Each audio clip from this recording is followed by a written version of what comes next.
Hello दोस्तों, नमस्कार। किरण देहाती लोकगीत चैनल में भी आप सभी का स्वागत है और किरण पटेल चैनल में भी आप सभी का स्वागत है। दोस्तों, ये गीत जाएगा किरण पटेल चैनल पर, तो दोस्तों फुल वॉच करके सुनिएगा। अभी नया चैनल है और हमारा पहला चैनल है किरण देहाती लोकगीत चैनल, और 10 दोस्तों मोनेटाइज हो चुका है, गूगल पिन भी आने वाला है। तो प्लीज़ दोस्तों इस वाले चैनल की तरह उस वाले पर भी सपोर्ट कीजिएगा, किरण पटेल के नाम से है। तो चलिए दोस्तों, आप लोगों को सुनाते हैं। बहुत ही प्यारा पति पत्नी का नोकझोंक गीत है। हेलो दोस्तों, नमस्ते, प्रणाम। मैं आपकी संगीता पटेल और संगीता देहाती लोकगीत चैनल में आप सभी का स्वागत है। बहुत ही प्यारा पति पत्नी का नोकझोंक गीत है। ससुरु बाटा महलिया लग रहा बैना, ससुरु बाटा महलिया लग रहा बैना, पिया कैला फैसलवाया लग रहा बैना, पिया कैला फैसलवाया लग रहा बैना।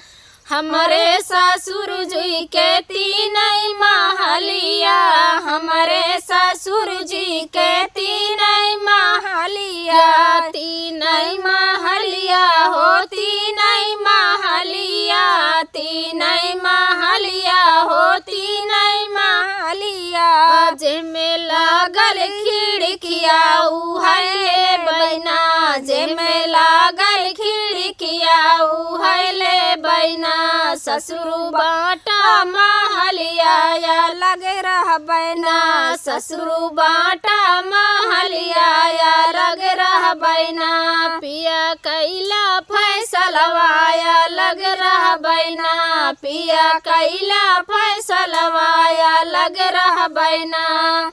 हमरे ससुर जी के तीन बेटौना, हमरे ससुर जी के तीन बेटौना, तीन बेटौआ हो तीन बेटौआ, तीन बेटौआ हो तीन बेटौआ। जवन करई नौकरिया उहले बैना, जवन करई नौकरिया उहले बैना, ससुरु बाटा महलिया लग रहा बैना, ससुरु बाटा महलिया लग रहा बैना, पिया कैला फैसलवाया लग रहा बैना, पिया कैला फैसलवाया लग रहा बैना। हमरे ससुर जी के तीन बिटियावा, हमरे ससुर जी के तीन बिटियावा, तीन बिटियावा हो तीन बिटियावा, तीन बिटियावा हो तीन बिटियावा।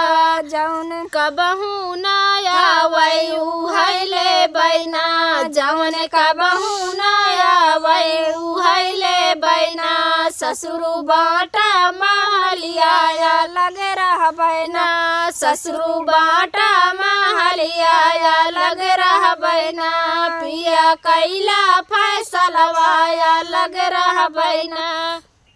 दोस्तों कमेंट बॉक्स में बताना हमारा गाना कैसा लगा।